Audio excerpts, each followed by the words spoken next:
កម្ពុជាថ្លែងអំណរគុណដល់ប្រទេសបារាំងសម្រាប់ការផ្តល់សិទ្ធិឲ្យកម្ពុជាចូលប្រើប្រាស់ឯកសារបណ្ណាសាផែនទីនិងឯកសារប្រវត្តិសាស្ត្រដែលរួមចំណែកលើកកម្ពស់ការយល់ដឹងឲ្យកាន់តែប្រសើរអំពីការកំណត់ព្រំដែនយោងតាមសេចក្តីប្រកាសព័ត៌មានរបស់ក្រសួងការបរទេសនិងសហប្រតិបត្តិការអន្តរជាតិនៃព្រះរាជាណាចក្រកម្ពុជាស្តីអំពីលទ្ធផលទស្សនកិច្ចការងាររបស់ឯកឧត្តមឧបនាយករដ្ឋមន្ត្រីប្រសុខុននៅសាធារណរដ្ឋបារាំងដែលត្រូវបានផ្សព្វផ្សាយនៅថ្ងៃទី3ខែមីនាឆ្នាំ2026នេះបានដឹងថាកាលពីថ្ងៃទី25ខែកុម្ភៈឆ្នាំ2026ឯកឧត្តមឧបនាយករដ្ឋមន្ត្រីប្រសុខុនរដ្ឋមន្ត្រីការបរទេសនិងសហប្រតិបត្តិការអន្តរជាតិនៃព្រះរាជាណាចក្រកម្ពុជាបានអញ្ជើញបំពេញទស្សនកិច្ចការងារនៅទីក្រុងប៉ារីសសាធារណរដ្ឋបារាំងតបតាមការអញ្ជើញរបស់ឯកឧត្តម Jean-Noël Barrot រដ្ឋមន្ត្រីអឺរ៉ុបនិងការបរទេសបារាំងដោយនៅក្នុងជំនួបនេះពាក់ព័ន្ធនឹងបញ្ហាព្រំដែនជាមួយនឹងប្រទេសថៃឯកឧត្តមឧបនាយករដ្ឋមន្ត្រីប្រសុខុនបានថ្លែងអំណរគុណដល់ប្រទេសបារាំងសម្រាប់ការគាំទ្រដល់កិច្ចខិតខំប្រឹងប្រែងនានាក្នុងគោលបំណងសម្រេចឲ្យបាននូវដំណោះស្រាយជម្លោះដោយសន្តិវិធីនិងសម្រាប់ការផ្ដល់សិទ្ធិឲ្យចូលប្រើប្រាស់ឯកសារបណ្ណាសាផែនទីនិងឯកសារប្រវត្តិសាស្ត្រដែលរួមចំណែកលើកកម្ពស់ការយល់ដឹងឲ្យកាន់តែប្រសើរអំពីការកំណត់ព្រំដែន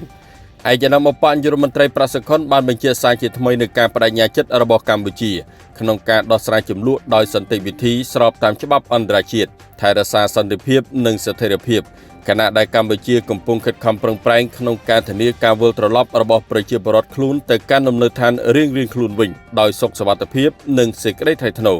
ជាកិច្ចឆ្លើយតបឯកឧត្តម Jean-Noël Barrot បានបញ្ជាក់ពីការត្រៀមលក្ខណៈរួចជាស្រេចរបស់ប្រទេសបារាំងគាំទ្ររាល់គំនិតព្រួយផ្ដើមក្នុងគោលបំណងជំរុញដោះស្រាយជម្លោះដោយសន្តិវិធីដោយអនុលោមតាមច្បាប់អន្តរជាតិ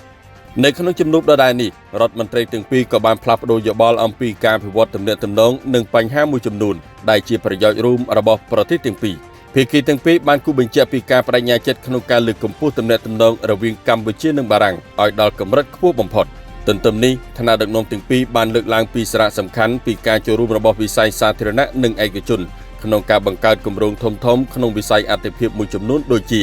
វិស័យការពារជាតិធម្មពលកសិកម្មសុខាភិបាលបច្ចេកវិទ្យាថ្មីៗនិងការអភិរក្សបេតិកភណ្ឌ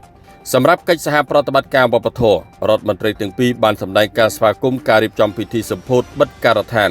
គម្រោងជួសជុលប្រាសាទមេបុណ្យខាងលិចស្ថិតនៅក្នុងបរិវេណតំបន់រមណីយដ្ឋានអង្គរខេត្តសៀមរាបដែលបានបង្ហាញពីភាពស៊ីជម្រៅនៃទំនាក់ទំនងជាមិត្តភាពនិងកិច្ចសហប្រតិបត្តិការរវាងប្រទេសទាំងពីរ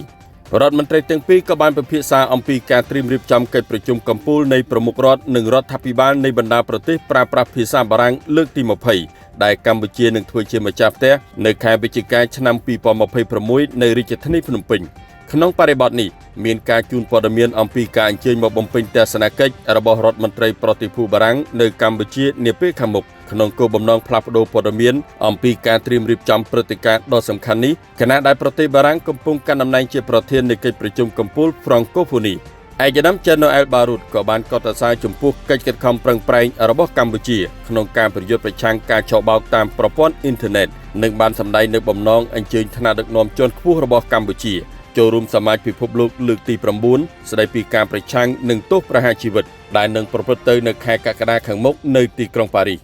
ឯកឧត្តមបានកត់សម្គាល់ថាកម្ពុជាស្ថិតក្នុងចំណោមប្រទេសមួយចំនួនតូចដែលមានការលុបចោលទោសប្រហារជីវិតដែលនេះសបញ្ជាក់ពីការបដិញ្ញាចិត្តរបស់កម្ពុជាក្នុងការលើកកម្ពស់និងការការពារសិទ្ធិមនុស្ស